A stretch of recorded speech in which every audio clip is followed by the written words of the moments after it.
ಈ ವಿಚಾರಕ್ಕೆ ಸಂಬಂಧಪಟ್ಟಂತೆ ಈಗಾಗಲೇ ಹೆಚ್ಚು ಕಮ್ಮಿ 490ಕ್ಕೂ ಹೆಚ್ಚು ದಿನಗಳು ಅಲ್ಲಿರ್ತಕ್ಕಂಥ ರೈತಾಪಿ ವರ್ಗ ಬೀದಿಲಿ ಕೂತು ಹೋರಾಟವನ್ನು ಮಾಡ್ತಾ ಇದ್ದಾರೆ.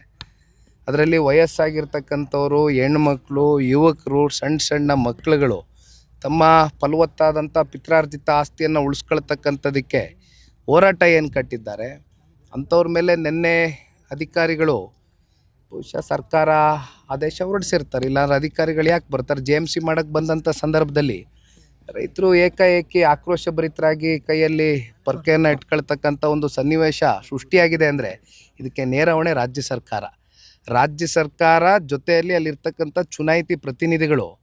ಆ ಭಾಗದಲ್ಲಿ ಒಂದು 26 ಹಳ್ಳಿಗಳು ಬರುತ್ತೆ, ಅದರಲ್ಲಿ 9 ರೆವಿನ್ಯೂ ಗ್ರಾಮಗಳು ಬರುತ್ತೆ. 2 ಪಂಚಾಯಿತಿಗಳಲ್ಲಿ ಸುಮಾರು 9,600 ಎಕರೆಯಷ್ಟು ಇವತ್ತು ಅಕ್ವಿಸಿಷನ್ ಮಾಡ್ಕೋಬೇಕು ಅಂತ ಹೊರಟಿದ್ದಾರೆ. ಅಕ್ವಿಸಿಷನ್ ಮಾಡೋದಕ್ಕೆ ಕಾರಣ ಏನು? AICT ಮಾಡ್ತೀವಿ, ಸ್ಮಾರ್ಟ್ ಸಿಟಿ ಮಾಡ್ತೀವಿ ಅಂತಾರೆ.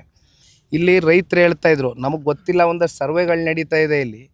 ಈಗಾಗಲೇ ಇಲ್ಲಿ ಲಕ್ಷಾಂತರ ಎಕರೆಗಳು ಅಕ್ವಿಸಿಷನ್ ಆಗೋಗಿದೆ. ಆದರೆ ಯಾಕೆ ಅಕ್ವಿಸಿಷನ್ ಮಾಡಿದ್ದಾರೆ KIDB?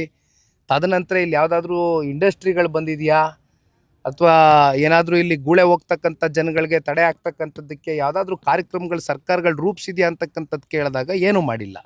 ಇಲ್ಲಿ ಲಕ್ಷಾಂತರ ಎಕರೆ ಈಗ ಅಕ್ವಿಸಿಷನ್ ಆಗಿರ್ತಕ್ಕಂಥ ಜಮೀನು ಹಂಗೆ ಪಾಳು ಬಿದ್ದಿದೆ ಕಣ್ಮುಂದೆ.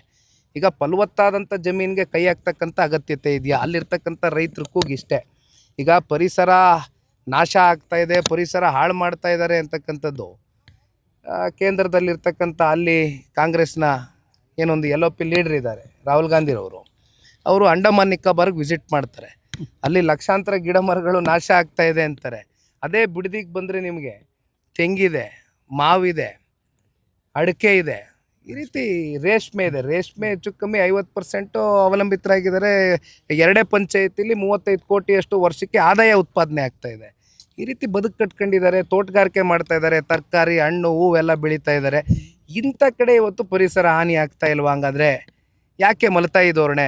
ಅಲ್ಲೆಲ್ಲೋ ಅಂಡಮಾನ್ಗೆ ಹೋಗೋದು ಬದಲು ಇಲ್ಲಿ ಬಿಡದಿಗೆ ಬಂದುಬಿಟ್ರೆ ಬಹುಶಃ ಇಲ್ಲಿ 136, 138 ಅದೆಷ್ಟೋ 140 ಎಷ್ಟೋ ರೀಚ್ ಆಗಿದಾರಲ್ಲ. ಇವತ್ತು ಕಾಂಗ್ರೆಸ್ ಸರ್ಕಾರಕ್ಕೆ ಪಾಪ ಆಡಳಿತ ಮಾಡೋದಕ್ಕೆ ಜನ ಇಲ್ಲಿ ಆಶೀರ್ವಾದ ಮಾಡಿದ್ರಲ್ಲ.